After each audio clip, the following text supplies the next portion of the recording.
Hey, what's up guys? Guardian here, coming to you guys with a new deck profile today, and today we're going to be taking a look at my Gancelot deck for the V Premium format. So it's been quite a while since I've actually deck profiled Gancelot on the channel. I think the last one that I did was the Gancelot Soul Saver deck, which was yeah, that was a couple of years ago. I think that was a very long time ago, and yeah, it's been quite some time for Gancelot on the channel. So yeah, I thought it was about time to bring him back.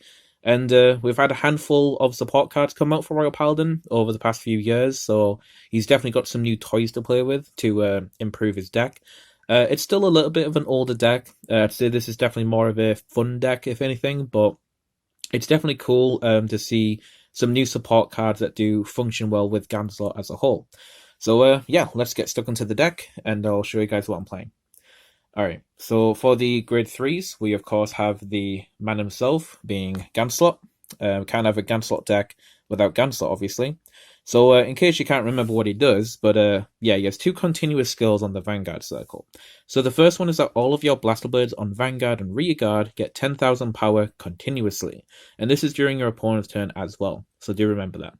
The second skill is Continuous Vanguard. During your turn, if your opponent's Vanguard is grade 3 or greater, your front row circles with Blaster Blood on them become Vanguard circles. So that does mean they will get drive checks, because they are a Vanguard.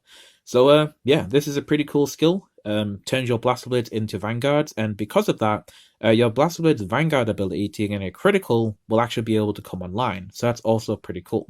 So that is basically Gancelot as a whole. There's nothing too much else to him. Of course, you'll get your Force Marker as well. And yeah, we're basically just going to be pumping up our Blaster Blades and making them really, really scary. So the next grade 3 that we're playing is going to be the 4 copies of Ashley. So Ashley is very, very good with Gancelot, and the main reason is that with Gancelot, preferably with him, you want to be going second, because you want your opponent to be grade 3 in order for his ability to work, to turn your Blaster Blades into Vanguards, right? So that's good and all, but if we're going first and we're riding grade 3 first, he's not as good. So we need something that kind of works better on the first grade 3 turn. And Ashley pretty much fits that bill. So Ashley, of course, can give you some multi-attacks on the grade 3 turn. We all should know what she does by now, I guess. But the other application that I like with Ashley is that even when you get to the stage where you want to ride your Gancelot, she serves as a really good rearguard to enable multi-attack.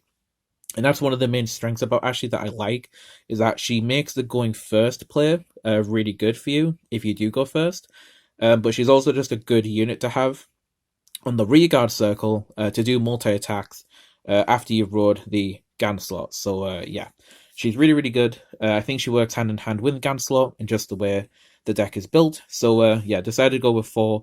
I was testing 3 of her out just to fit other cards in, but I had a couple of games where I got grade stuck at grade 3 and didn't feel good. So I I put the 4th copy back in, and yeah, maybe that was just bad luck on my part. But yeah, I feel a bit more comfortable knowing that I've got the 8 grade 3s in the deck, just so that I'm at least writing something and not getting RNG'd, basically. So yeah. Alright, so that's it for the grade 3s. So we do have one more card to go over before we get to the grade 2s. We have the one and only Escalpate the Blaster. Yes, we are playing this in the deck. Now, the reason I'm playing it is because, do I think it's the most optimal thing to do? Probably not. You could probably replace it with something else in the deck, but I do think it's really cool and really fun to play, especially with Augustus. So before we go any further, I should probably show you Augustus just so you know what it does. But yeah, this was a new card that we got in the V Clan collection, and it's actually pretty cool. So it has 2 skills. On Rearguard, when this unit boosts a unit with Blaster Blade in its name, you pay the cost of Counterblast 1 and discard a card from your hand, and then that boosted unit gets 5,000 power and drive +1 until the end of battle. That's really cool. So now, with our Blaster Blades, we will now be twin driving with them, rather than just doing a singular drive check with the Gancelot as the Vanguard. So yeah, so that's really, really cool there. It is a CB and a discard, so you're not plussing, but you are getting that extra drive check to pressure with, basically. Now, it does have another skill, which says on the back or rearguard circle, once per turn, at the end of the battle that your Vanguard attacked, you stand this unit. So this has a really cool synergy with Esculpate, since what you can do is that you could set up the Augustus behind the Esculpate, attack, and then obviously Esculpate will attack all of your opponent's units, effectively doing a board wipe. And then at the end of the battle, the Esculpate attacks, you'll put 2 cards in your hand into your soul, and then you'll pick a Blaster Blade from the soul to ride it on your Vanguard circle. And then you'll retire the Esculpate, you'll ride the Blaster Blade, and obviously at the end of the battle that your Esculpate attacked, your Augustus stood up, and then you'll have a restood Vanguard with the Blaster Blade, and then you can attack and then boost with Augustus, and then Augustus can then activate to make that Vanguard Blaster Blade swing even more. And then if you have the field set up for this, which can sometimes happen, is that you can also have that critical skill online as well. So after doing a board wipe turn with the Esculpate, you can then follow that up with a really good Blaster Blade attack on the Vanguard circle with the Augustus backing it up. So I just thought that was really, really cool, and it gives Esculpate a little bit more of a spotlight, I guess. Obviously, Augustus in itself is just good with Blaster Blade as a whole, but I also just like this play with the Esculpate. I also just think that's really cool, and it's really, really fun. So I wanted to put the 1 copy of Esculpate in the deck just to have that play available. It hasn't happened yet, obviously, because I only have the 1 Esculpate, so it's not going to happen too often.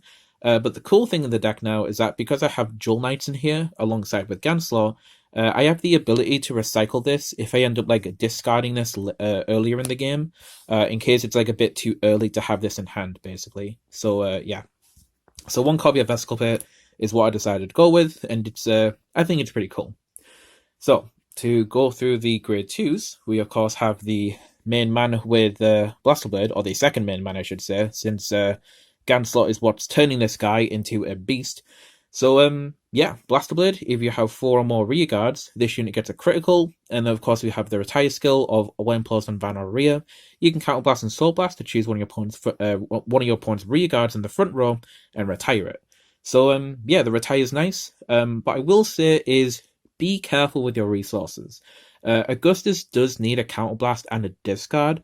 The counterblast is pretty important since we don't really have a reliable way of countercharging in this deck. So do make sure that when you're using your resourceful skills, that you're using them at the most optimal time, basically, and that it's necessary, right? So yeah, of course we're going to be playing 4 of them because we need it with Gancelot, and yeah, I hope you guys appreciate the return of the high rarity Blaster Blades that I own. So some of these have been in the channel before, but it has been a pretty long time since I've shown them, so I thought I'd whip them out again for an updated Gancelot deck. So yeah, so take it in, guys, as you whilst you can, basically. Alright, so for the rest of the grade 2s, for what we have is we have the 4 copies of Lely, of course, to go alongside with the Jewel Knight engine. Sometimes this is actually your preferable ride target, since you would actually prefer to hold on to the Blaster Blades, obviously for the Gancelot turn. So she's actually not too bad for a ride target, even though she doesn't really do too much on the Vanguard circle.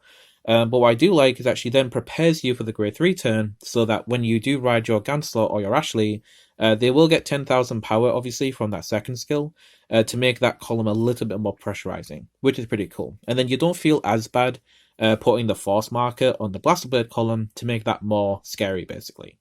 But yeah, the other nice addition with the Jewel Knight engine in a Gancelot deck is that we have the recycle ability with Lely, so we can put 2 normal units back into the deck. So if there are any like one-offs that we have in the deck, which we have a couple of to be fair, we don't have to feel too bad about only having 1, then not be able to use it later, since we could always just recycle them and then potentially see them later in the game for use of them then. So that's pretty cool. But I just wanted to stick with the 4 Lely, just because I do want to have as much as ever possible to enable good multi-attacks with the Ashley, basically. So yeah, so 4 copies of Lely. So moving on over to the next grade 2, we have the 3 copies of Liverot. Now, the reason I decided to only go for 3 Liverot was because I actually put in another grade 1 in the deck, just to increase the grade 1 lineup a bit more for consistency purposes, but yeah, just to fill you in on the details, just so you're not lost here. But I decided to put in the 1 copy of Tristan. Since Tristan basically does the same thing as Liverot, but it searches Blaster Blade and adds it to our hand. And this actually matters sometimes when it comes to like setting up the Escalpate turn, depending on if we have one in a Blaster Blade in the soul or not, which will sometimes not be the case. Sometimes we actually need it in our hand, or just a spare one to use with Escalpate. So that's kind of why I wanted to put the one of this in the deck, just because it does the same thing that Liverot's doing in terms of searching a Blaster Blade consistently, but it also gives me another grade 1 to work with, so that I have a bit higher of a ratio when it comes to my grade 1 lineup, basically. But I do think Liverot is, hand in hand a better card, just in terms of its flexibility, of course, since if you have no face-up damage, you can Soul Blast instead for its cost, which is definitely really good. So we can still set up a Blaster Blade that way. But then we also have the extra utility with them as well, in that we can get any grade 2 from our deck. So we can also get a Lely if we feel like it. Or better yet, we can go get another grade 2 in the deck, which I play one copy of, which is one copy of Baron.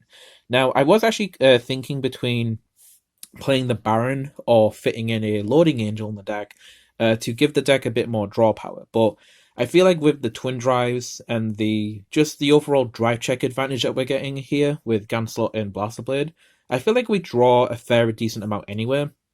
And also we can generate pluses with other skills like the Liverot and potentially like the Ashley, if we just want to get like a hard plus that way.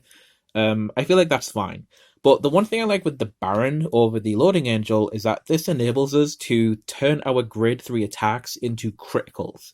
So one cool thing is that when you get your opponent to a specific damage threshold, you can then start pressuring your opponent with the multiple attacks that have criticals on them. Because you got to remember as well, Ashley also has that effect to give the unit that's placed on top of her an extra crit, and that does cost a counterblast as well. So like I said, resources in this deck is very scarce, and you do need to be careful with how you're juggling them. But the Baron is basically a way for us to give our Gancelot some crit pressure, since the Vanguard column is actually one of the more weaker columns that we have available outside of like, Ashley multi-attacking on the, one of the rearguard circle, and then Blaster Blade being on the other one with, the Augustus boosting it. So the Gancelot column on the Vanguard circle is actually sometimes the less threatening, but having that Baron in the deck, the one-off Baron, with the ability to search it through the Liverot, is actually not too bad, since we could set this up and then make the Gancelot go critical, and then in a specific sort of environment with the setup here, we could actually have multiple columns of crits on them, and then that could be pretty lethal if your opponent's at 4 damage, or maybe 3, because since you have multiple drive checks that turn from like the Blaster Blade and the Gancelot, if you rip a crit from a drive check, you could turn one of those columns into 3 crit, and then that's even lethal there if they're at 3 damage. So yeah. So that's really, really good. So that's an application of Baron that I do like. And another application is that it's just a really easy search target that you can go get. Like in the early game, if you're trying to make more of a field to rush your opponent, you can search Baron and then give something an extra 5k. Even if it's not a grade 3, you're still giving a unit 5k power. And that's still pretty decent if you're trying to set up some good numbers to get over a defensive, basically. So yeah. He's actually sort of like a pseudo booster in that regard as well, which is pretty cool. But yeah, that's pretty much going to wrap up the grade 2 lineup that I'm playing in the deck. So we've got some utility there, and I do quite like it overall. Alright, so next we have the grade 1s. Don't need to spend too much time on this, just because I've already gone over him, but we have the 4 copies of Augustus, obviously. I've already gone over his skills, but yeah, I'm playing 4 of him, just because you can't really search him, and yeah, he's really damn good with Blaster Blade, and just gives you a ton more pressure to work with. And like I said, he has that really cool play that you can do with Escalpate as well. So really, really good support card. Works really, really well in the deck. I suppose one thing I didn't go over too much is that you can actually line this up pretty well with an Ashley turn, where you can like attack with your rearguards first, and then boost, and then attack with the Ashley Vanguard, and get some more units out that way. And then at the end of the battle that Ashley attacked, you will then stand your Augustus back up and then attack with those columns again. So that's another application that Augustus has that just works really, really well. So yeah, 4 copies of Augustus, fantastic support card. Definitely playing 4 of them. Okay, so for the other grade ones, we're playing the 3 copies of Morvidus. I just went for 3 this just for a good ride target. I don't think it's as important as the other Jewel Knights in the deck, but what I do like is that she can gain power So if you are desperate, you can make a Gancelot column a little bit more powerful by giving a 5k and then swinging for like 26 in case you put the force marker on another column somewhere. So sometimes your Gancelot columns can be pretty weak, so having the grade 1 utility to get a bit more power and also the alternative way to recycle is actually not too bad. But I mainly play her just so they can have the draw, basically, for the Vanguard ride when I ride on top of her, just to give the deck a bit more consistency. So yeah, so 3 copies of her. And then next we have the 3 copies of Sicilius. Still playing this just because, of course, getting your grade 3 is important for consistency, but also I like the fact that with this deck, depending on if you're going first or second, it'll depend on which grade 3 is better for you. So if you're going first, you would prefer Ashley, and then if you're going second, you would prefer Gancelot. So Sicilius can help you fetch the correct grade 3, depending on if you're going first or second, which is really nice. And like I said, depending on the situation, he can gain power. It can sometimes come up in the early game, depends on the situation though. But it can also be an alternative way to give, like, you know, a Gancelot extra power to attack with on the Vanguard circle, or better yet, like give like an Ashley some more power to work with when she's attacking on the Regard circle. So yeah, the power does come in handy sometimes, but it's a little bit more awkward to set up since you do need to have no face-up cards in the damage zone, and that means you're not going to be doing an Augustus skill that turn, which kind of sucks. So yeah, so for that reason, it's okay, but we're mainly using it just for the grade 3 search, so that's fine. Alright, and then finally for the last grade 1s, we're playing the 1 copy of Tristan, which I already showed, and then I'm also playing the 1 copy of Pluck Enchanter. Now, the reason I put the Pluck Enchanter into the deck was that there were scenarios where if I had no face-up cards in my damage zone, sure, that can enable skills like the Sicilius, but more importantly, I have no counterblast, and that really sucks. So that means I can't use like my Augustus skill that turn, and it just doesn't really line up that well with other counterblasting skills. So I like the Pluck Enchanter because at least gives me the ability to get a counter charge, since you just need to place a Blaster Blade down. You'll get a mandatory Soul Charge, which is kind of okay to line up with like the Ashley Soul Blast, so that's fine. But more importantly, you'll get a counter charge if you have no face-up card in the damage zone. So I'd rather have this on hand just in case, rather than not having it at all. There are occasions where I definitely didn't need this, and I had the counter blast for days to do whatever I wanted to, and that's fine. But you know, the occasions where I didn't have the counter blast, I wish I had this. So yeah, I don't mind playing the 1 copy of it, just as sort of like a tech. And then of course the Tristan I've already explained. So yeah. And then with these in the deck, we also have 12 grade 1s, which is a pretty respectable ratio, I think. So we do have a pretty good consistency with our rides. So that is it for the grade 1s. So we now have the grade 0s and the triggers. So of course we have our starter, which I decided to go with Barkle, just because this is the one that came out when Gancelot came out in set 5, so not too bad. So I'm playing 1 copy of him. And then alongside him we have the 4 copies of Lou, and then the 4 copies of Flogel. So we're playing 8 crit in the deck. Nothing too fancy, just sticking with, you know, pretty simple trigger lineups here. But crits, of course, are really, really good with the multiple drive checks that we get from Blastblade and Gancelot. And then lastly, we have the draw PGs, of course, for the extra draw and the PG. And then we have the 4 Heal Guardian to wrap the deck up quite nicely. And also the Heal Guardian is quite nice in this deck because this is a bit of a slower deck in that regard, to be fair. And yeah, these help us maintain ourselves in the game, especially when it comes to the early game rush. So yeah. So 4 copies of each of those. And in terms of the marker, honestly, I typically go with Force 1, just because it scales a lot better in terms of like your Dual Knight multi-attacks, and just giving your Blaster Blade and Gancelot more pressure to work with, so that's fine. But I just thought I'd whip these out as well, since if I'm showing you the Blaster Blades, I might as well show you these. But yeah, it's not that often that I get to show these on the channel. We also have like the unit marker as well that I got. I think the Thing Saver one was the most recent one that I got, so yeah. And then, of course, we do have the Force 2 here, just in case we do need it. So we have Thing Saver, Gancelot, and then, of course, Aichi. So we have the Force 2, just in case we have a situation where that could be a bit better. And then we do have our Quick Shield here. I'm still trying to find the Royal Paladin Quick Shield to, you know, bling this out as well. But I will give a shout out to my friend Joe, since he gave me this really cool Blaster Blade sleeve to put on my marker, which is very nice of him. So thank you for that. And yeah, that's pretty much going to do it for the deck. So I hope you guys enjoyed. Gancelot was due a update for a very long time, and yeah, I hope you guys enjoyed this one. So yeah, I thought I'd put a bit of spice into this with like things like the Esculpate, a couple of the one-offs as well. But yeah, overall, I have been enjoying this deck. It's a nice sort of return to Blaster Blade and just like the older Royal Paladin cards. We have definitely got some good support over the years, and they do work pretty well with some of the older stuff as well, like Gancelot. So yeah, I hope you guys enjoyed, and stay tuned to the channel because it is February, and we do have the Vanguard celebrations of the anniversary coming up, and this is sort of like part one of that, I guess you could say. But we do have some more like sort of nostalgia stuff to look at, and I think with Overdress, even though we have Set 4 coming out and we have new Bastion stuff, I think I'm primarily going to look at Draconic Overlord first, since I have been enjoying that deck a lot more recently in Overdress. So we have Draconic Overlord to look at, which is, kind of funny since we have we have Blaster Blade and V Premium here, but then we're going to bounce over to Overdress for Overlord. But yeah, I hope you guys enjoyed the deck profile. Stay tuned to the channel for more videos. And like always, this is Guardian 205, signing out.